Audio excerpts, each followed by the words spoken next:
En 1897, dans l'État de l'Indiana, il y a un mathématicien amateur qui fait déposer un projet de loi à la Chambre des représentants. Parce qu'il a réussi à faire quelque chose que jusqu'alors on pensait absolument impossible. Le gars a réussi la quadrature du cercle. Waouh! Le mec est né en 1825, mais il y a un truc qu'il faut savoir, c'est qu'il est tout à fait possible qu'en fait il s'appelle Édouard, parce qu'il est à peu près aussi souvent référencé comme Édouard que comme Edwin.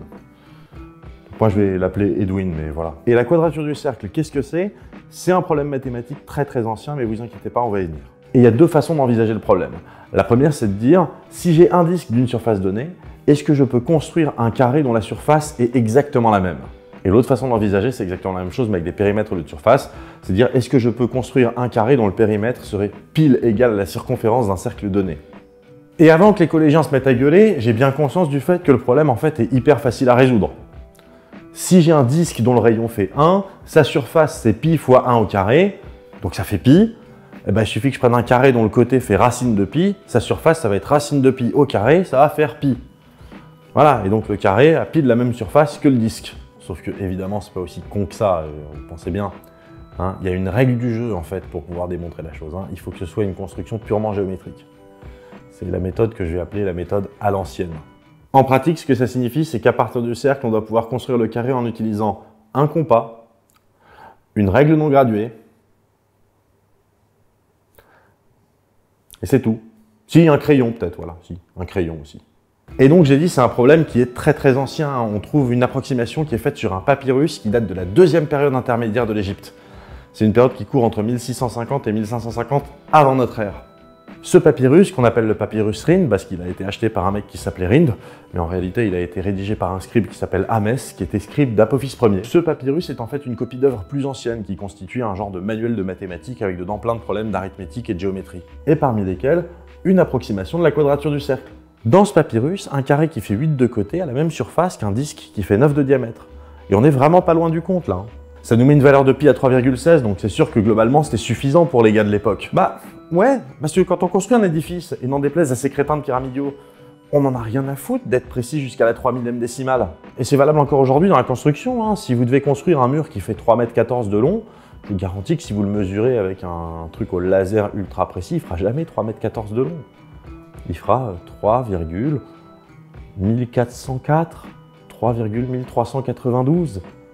Enfin, voilà quoi. Dans l'Antiquité, quand on a démontré que certains nombres ne peuvent pas s'écrire sous la forme de fraction, on en a déjà parlé, rappelez-vous, à propos de la diagonale du carré qui fait 1 de côté, hein, le lien est dans la description, vous pouvez cliquer là, ça. Bah, quand on a découvert ça, on s'est dit que fuck l'arithmétique et que la vraie belle façon de faire des démonstrations, c'est la géométrie. C'est pour ça qu'on a des contraintes de construction sur notre problème. Alors, je vais pas vous faire toute l'histoire de la quadrature du cercle, parce que c'est largement documenté. Ce que je peux vous en dire, c'est que un paquet de mathématiciens s'y sont pété les dents. Ouais, jusqu'en 1882. Ça fait pendant plus de 3000 ans quand même. Et en 1882, Ferdinand von Lindemann, qui est un mathématicien allemand, démontre que pi est un nombre transcendant. Et alors, dire qu'un nombre est transcendant... Ouais, non, 2 secondes, ça faut qu'on le fasse, on peut pas y couper. Jouons ensemble à un jeu. J'écris la chose suivante. Quelque chose moins 1 égale 0. Qu'est-ce que je dois mettre dans la case vide? Je dois mettre 1 dans la case vide. C'est bien. Voilà, et donc sans vouloir être le moins du monde offensant, si ça, vous avez trouvé ça difficile, je vous invite à zapper le jeu et à vous rendre directement à ce timecode-là, dans la vidéo, hein, qui est après le jeu. Donc voilà, vous acceptez l'idée que pi, c'est un truc qui s'appelle transcendant. Et puis voilà. Bon, vous êtes toujours là. On y retourne. J'écris maintenant ça. 3 fois quelque chose, moins 2 égale 0. Bon, bah, pour calculer la valeur de la case vide, on ajoute 2 des deux côtés, on divise par 3, et le résultat, bah, c'est 2 tiers. Et on peut ainsi compliquer la chose en utilisant des additions, des soustractions. On peut mettre en facteur les cases vides, on peut aussi mettre des exposants. Les facteurs et les nombres qu'on utilise peuvent être des nombres entiers ou des fractions. Par exemple, quelque chose au carré moins 4 égale 0. Bon, bah là, du coup, il y a 2 possibilités. Hein. C'est soit moins 2, soit 2. C'est les deux nombres qui au carré font 4 et donc moins 4 ça fait 0. Et on peut également mettre plusieurs cases vides. Mais alors attention, si on met plusieurs cases vides, il faut que dans chaque case vide, on cherche la même valeur.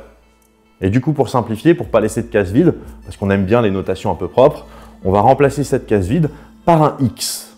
Par exemple, 2 tiers de x au cube plus 5x au carré moins 3x plus 12/25 égale 0. Ces constructions-là, ça s'appelle des polynômes, et quand on cherche les valeurs qui font que l'égalité est valide, on cherche en fait les solutions à ces polynômes. Et avant Lindemann, ce qu'on a déjà démontré, c'est que la quadrature du cercle ne serait possible que si pi n'est pas transcendant. Ce qui voudrait dire, alors ne pas être transcendant, ce que ça signifie, ça veut dire qu'il existe des polynômes, le jeu qu'on vient de faire, dont pi serait la solution. Et là, bien sûr, je vous arrête tout de suite. Si là, vous me dites, attends, x moins pi égale 0, bah là, clairement, pi, c'est la racine de ce polynôme. Par ailleurs, c'est un polynôme qui est quand même, putain, hyper simple, quoi. Et ben, je vous répondrai qu'on n'a pas le droit d'utiliser pi dans ces polynômes. Puisqu'on a dit on avait le droit que aux nombres entiers ou aux fractions. Et donc, si on démontre que pi est transcendant, ça veut dire qu'il n'existe pas de polynôme dont pi serait la solution. Et auquel cas, ça veut dire que la quadrature du cercle, eh ben, c'est impossible. Et c'est mathématiquement démontré, du coup. Et c'est ce que fait Lindemann. Il se base sur la transcendance de E, je ne vais pas rentrer dans les détails, mais il démontre que pi est transcendant. Et donc voilà, donc on peut remettre maintenant l'ambiance un peu de... Hein? Ouais. Et alors donc que ça fait 15 ans qu'on a démontré que la quadrature du cercle, c'était pas possible, se pointe Edwin J. Goodwin. Et il se pointe donc à la Chambre des représentants de l'Indiana avec une proposition de loi. Et alors c'est quoi cette proposition de loi? Lui, ce qu'il dit, c'est que voilà, la quadrature du cercle, il a réussi, il l'a démontré, il l'a même déposé pour que personne ne puisse l'utiliser sans lui payer des royalties. Et il propose à l'Indiana, il dit voilà, si vous en faites une loi, c'est comme le mec aimait bien l'Indiana ou il venait de l'Indiana, je sais plus. Bref, le mec dit, si vous en faites une loi, j'accepte que vous puissiez l'utiliser gratuitement pour l'éternité, que ce soit dans des applications pratiques ou même simplement à l'école, dans le domaine de l'éducation. On est d'accord que, ne serait-ce que sur le principe, le mec a peur de rien là quand même. Et du coup, c'était quoi sa démonstration? Eh ben, je vais vous en parler moi de sa démonstration. Et j'arrête tout de suite les 2-3 du fond qui sont en train de taper un commentaire déjà pour savoir si j'ai payé les royalties pour pouvoir parler de sa démonstration. Je rentre pas dans les détails juridiques, mais non, évidemment que non. Puis vous allez vite voir pourquoi. Hein. Là déjà, je sais ce que vous vous dites. Vous vous dites, wow, putain, c'est de plus en plus moche les couleurs. Et vous avez parfaitement raison. Mais là, on va vraiment rentrer dans la démonstration de l'absurde total. Donc je préfère au moins être clair, même visuellement. Parce que le gars n'a pas juste réussi la quadrature du cercle, il a également réussi la duplication du cube et la trisection de l'angle. LOL. Alors, rapidement, la trisection de l'angle, c'est un problème dont on a démontré au XVIIIe siècle que c'était pas possible. Hein, le principe, c'est d'utiliser les mêmes règles de construction, c'est-à-dire compas et règles non graduées, pour couper un angle en 3. Vous voyez les bissectrices qui coupent un angle en 2? Bah pareil, mais en 3 angles égaux, hein, bien sûr, soyez pas cons. Voilà. Donc, ça, c'est pas possible. Voilà. La duplication du cube, bah, comme son nom l'indique, c'est-à-dire que si j'ai un cube qui fait un volume donné, est-ce que je peux construire géométriquement un cube qui fera pile le double en volume? Pareil, c'est pas possible. Next.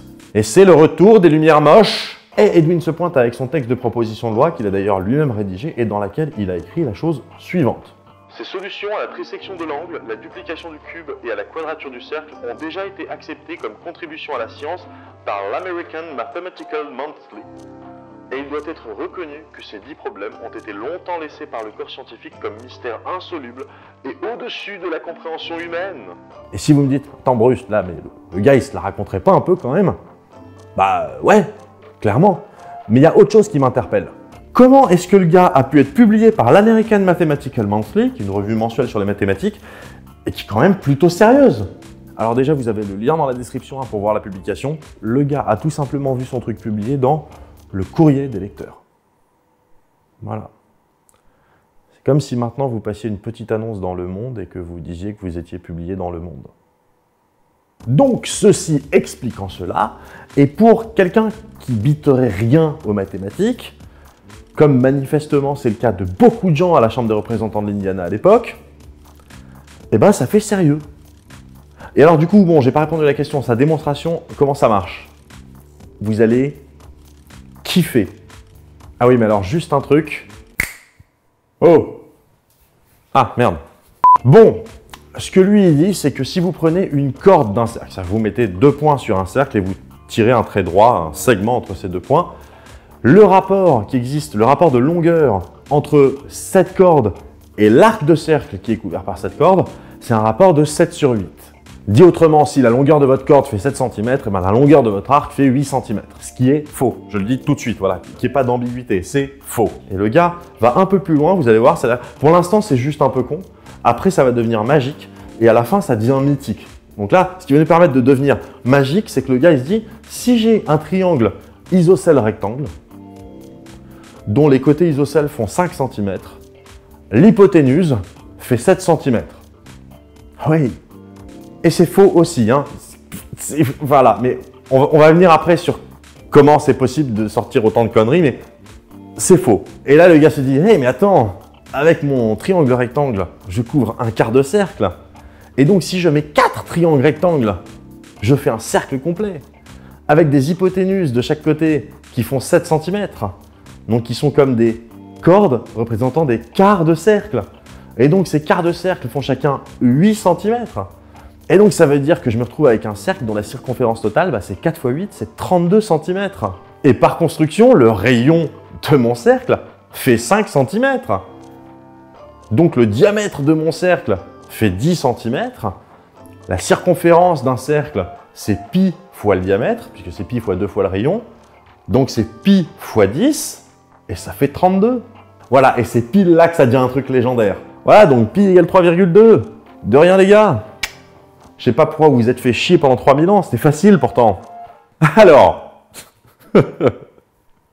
bon, tout de suite, ce qu'on peut dire, c'est que, oui, si pi faisait 3,2, la quadrature du cercle, ce serait un peu facile à résoudre comme problème. Oui.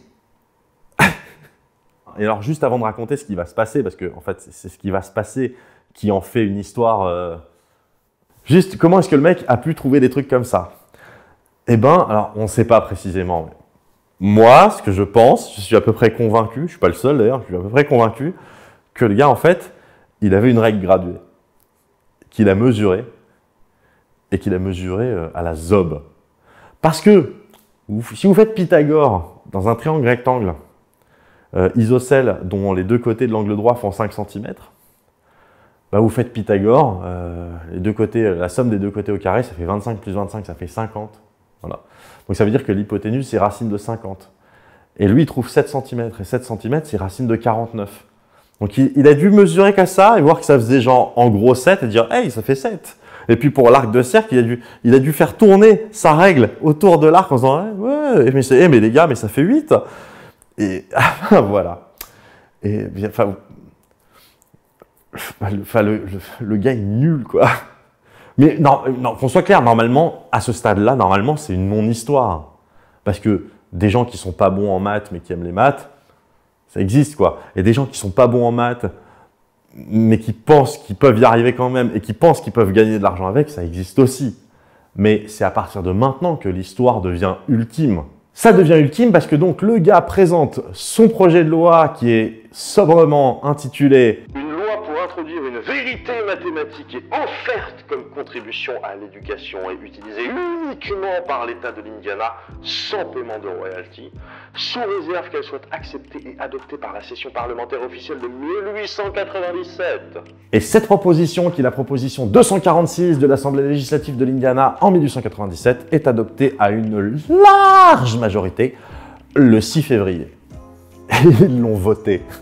Et alors, quelles que soient vos justifications sur le fait qu'un tel texte de loi ait pu passer, permettez-moi de vous dire que vous avez tort. Parce que, évidemment, on se dit, voilà, bon bah les gars, c'était pas des mathématiciens. Je veux dire, les gars qui sont les députés, les parlementaires de l'Indiana, peut-être qu'ils bitent rien à la géométrie. Et ils se disent, ah bah attends, on nous offre un truc, pour l'éducation, on n'a pas besoin de payer, il suffit juste qu'on le passe, on le passe, quoi. Non, les gars, c'est des gars sérieux. Ils votent pas à la légère, hein. Non, les mecs savent qu'ils ont des responsabilités, il faut être à la hauteur de ces responsabilités. Ouais. Donc, avant d'être votée, cette proposition de loi a été soumise à la commission des finances, pour qu'elle dise bah, si elle était plutôt pour ou contre, ce qu'elle en pensait et tout. Et la commission des finances a dit bah, nous, on n'est pas ultra compétents pour répondre à cette question, est-ce que ce serait pas plus logique de l'envoyer à la commission de l'éducation? Et donc, ils ont envoyé la proposition de texte à la commission de l'éducation. Ce qui, soit dit en passant, était plus logique parce que le fond du texte, c'était pas sur est-ce qu'on allait payer ou pas des royalties. Le fond du texte, c'était sur la vérité mathématique. Le fait de ne pas payer des royalties, c'était une conséquence de... Bref, on s'en fout, c'était anecdotique. Le cœur de la proposition de loi, c'était cette vérité mathématique Tout ça pour dire que la commission en charge de l'éducation, c'est la bonne idée pour une proposition de loi de ce genre. Sauf que cette commission en charge de l'éducation, comment dire, ça ne devait pas grouiller de profs de maths, parce qu'ils ont rendu un avis favorable à l'adoption du texte de loi. Vraisemblablement, je pense que le moins pire, c'est d'imaginer qu'en fait, ils ont juste vu une aubaine économique pour ne pas payer de royalties à Gogol Goodwin. Je vois que ça. Parce que sinon, les gars, ils sont débiles, quoi. Suite à ce vote, il y a un journal local qui va relayer l'info pour indiquer que c'est une info qui est complètement conne. C'est-à-dire qu'ils en sont conscients, ils le savent, hein, ils dénoncent. Voilà. C'est un journal local germanophone, donc écrit en allemand. Sans déconner, là, ça devient chiant les couleurs. Hein. Les gens vont pouce rougiser. Hein. Et indépendamment de tout ça, Clarence Abiatar Waldo. Non mais là, il faut qu'on mette des couleurs normales par contre. Et indépendamment de tout ça, Clarence Abiatar Waldo, qui est un professeur de mathématiques à l'université Purdue de West Lafayette, dans l'Indiana. Waldo arrive à Indianapolis pour essayer de négocier les subventions qui vont être accordées à l'Académie des sciences de l'Indiana. Mais il n'est pas là lors du vote. Hein. Je veux dire, le vote c'est déjà fait. Non, lui, quand il arrive à peu près au moment où le Sénat va commencer à discuter. Vous savez comment ça se passe hein, pour passer une loi. Il y a d'abord la Chambre basse, donc il y a l'Assemblée législative qui vote, et ensuite il y a le Sénat qui revote derrière, et hop, ça devient une loi. Donc là, on en est au stade où le Sénat va discuter de savoir s'ils vont adopter cette loi ou pas. Et qu'on soit hyper clair, hein, à ce stade, le fait que le Sénat valide le vote de l'Assemblée générale, c'est vraiment une formalité, quoi. On est sur une loi qui coûte rien à l'État, qui lui permet éventuellement de faire des économies.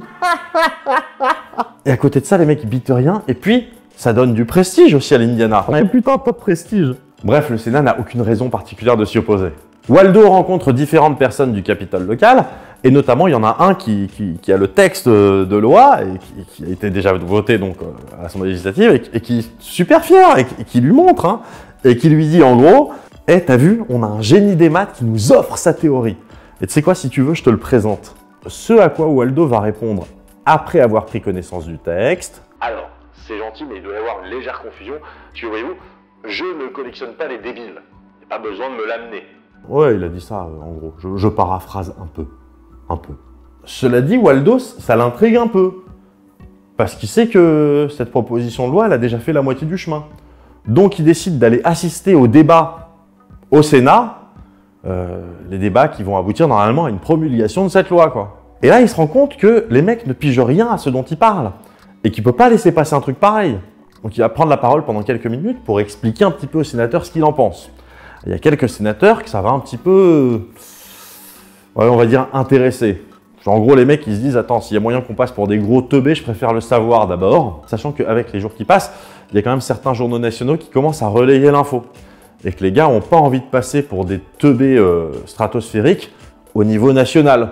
Donc, Waldo va coacher ses sénateurs. Et le 12 février, maintenant que les mecs savent qu'ils ont compris et qu'ils ont pris la confiance, donc après s'être bien foutu de la gueule de Goodwin pendant des heures, eh ben, il y a le sénateur Orrin Hubel qui va proposer que le vote de cette loi soit reporté indéfiniment. Et ils enterrent ainsi la proposition 246, ce qui fait que la loi n'est jamais passée. Ce qui est tant mieux. On a suffisamment de problèmes avec les lois qui font sens pour ne pas en plus se coltiner des problèmes avec des lois complètement débiles, supposément mathématiquement justes. Maintenant, et sans déconner, comment est-ce que la démonstration de Goodwin a pu passer? Alors, j'ai pas été complètement honnête avec vous. Enfin, si, mais j'ai pas été suffisamment précis avec vous à propos de sa démonstration.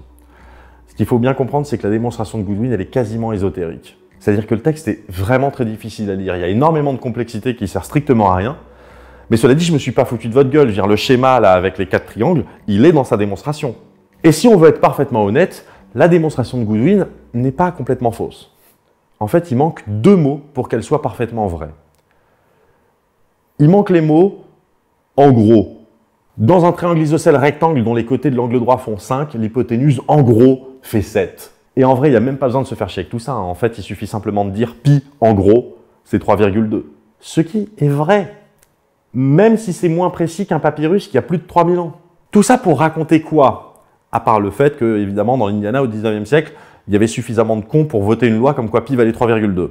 Je précise d'ailleurs qu'une fois que le Sénat a enterré le texte, alors là oui, il y avait du monde pour se foutre de la gueule de Goodwin. Notamment le Chicago Tribune qui a été... Voilà. Mais bon après, Chicago, c'est dans l'Illinois, et l'Illinois et l'Indiana, C'est un peu l'équivalent de PSG-OM en France ou de Lyon-Saint-Etienne. Je veux dire, c'est des vieilles... Et bon, du coup, quoi? Eh ben, du coup, il faut se rappeler que les démonstrations mathématiques ne se font pas au consensus. On ne les vote pas. Je veux dire, il faut que ce soit mathématiquement correct. Et même, plus généralement, à toutes les sciences, quand il y a un consensus, il faut que le consensus soit scientifique. Il faut que ce soit des scientifiques qui fassent consensus. On n'a rien à foutre que des députés fassent consensus sur un truc scientifique. En gros, ce que je veux dire, c'est méfiez-vous des vérités scientifiques qui sont votées par le législateur. Ce n'est pas parce qu'ils votent et ce n'est pas parce qu'ils ont la majorité qu'ils comprennent ce dont ils parlent. Et c'est pas non plus parce qu'ils votent et qu'ils sont majoritaires qu'ils ont tort, on est d'accord? Les vérités scientifiques doivent faire consensus au sein de la communauté scientifique. On n'en a rien à carrer de ce qu'en pensent des ministres, des gouvernements, des députés ou des sénateurs. Et ça, vous pouvez bien prendre le temps d'y penser.